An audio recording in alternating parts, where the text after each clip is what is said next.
আসসালামু আলাইকুম। আজ রান্না করছি গরুর মাথার মাংস।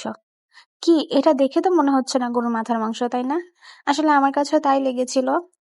আমি জানি না আমার হাজবেন্ড এটা কিভাবে ম্যানেজ করেছে। এটা কিন্তু আসলেই গরুর মাথার মাংস। তো যেহেতু মাথার মাংস, এটা খুব ভালোভাবে পরিষ্কার করতে হবে, কারণ কেমন একটা নাল নাল ভাব থাকে। তো কয়েকবার গরম পানি দিয়ে আমি এটা বেশ ভালোভাবে ধুয়ে নিয়েছি। আম খাবারটা বেশ ভালোভাবে পরিষ্কার না করলে আমার কাছে ভালো লাগে না। তো এই যে পরিষ্কার করার পর একদম সাদা হয়ে গেছে। তো এইবার হচ্ছে রান্নার পালা। রান্নাতে আমি ঝামেলা করি না, কারণ আমি রান্না তেমন পারি না।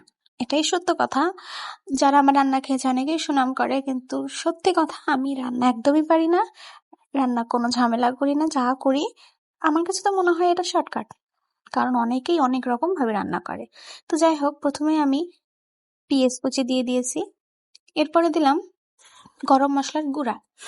আর কি যেন দেয় এর ভেতরে, হ্যাঁ, দারুচিনি, এলাচ, এইসব, এগুলো বেটে গুঁড়া করে দিলাম। তারপরে গুঁড়া মরিচ, হলুদ, এগুলো দিলাম। একটা টিপস: তেলে যখন পেঁয়াজ ভাজা হয়, এই সময় যদি হলুদ এবং গুঁড়া মরিচটা দিয়ে দেওয়া হয়, তাহলে তুলনামূলক কালারটা একটু ভালো আসে।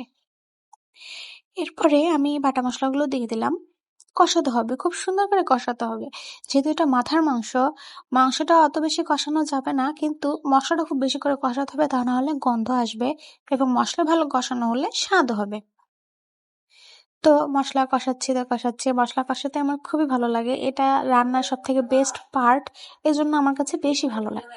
তো প্রায় মশলা 90% কষানো শেষ। এখন আমি মাংস আর আলুটা দিয়ে দিলাম। অনেকেই আলুটা পরে দেয়, তবে আলুটা আমি সাথে সাথে দিতেই পছন্দ করি। একদম সেদ্ধ হয়ে গলে মোমের মতো হয়ে যাবে। এবার আমি লবণটা দিলাম।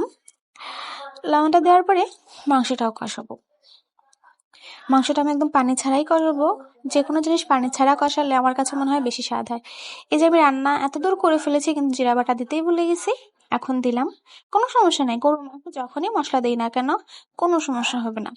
এই যে আমি অনেকক্ষণ ঢেকে রেখেছিলাম একদম কম জালে, আস্তে আস্তে এটা খুব সুন্দরভাবে কষানো হয়ে গেছে। কালার দেখে তো বুঝতে পারতেছেন এটা খুব সুন্দর কষানো হয়ে গেছে।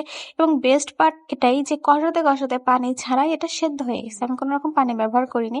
আমি ভেবেছি এইভাবেই খাবো, কিন্তু আমার হাজবেন্ড, সে আবার একটু ঝোল ঝোল খাবে, তাই তার জন্য পানি দিলাম, মানে ঝোলের পানি দিলাম, আর আমার জন্য কিছু মাংস উঠিয়ে রাখলাম। দেখলেনই তো ভিডিওতে। তো এইভাবেই আমার রান্না শেষ হলো।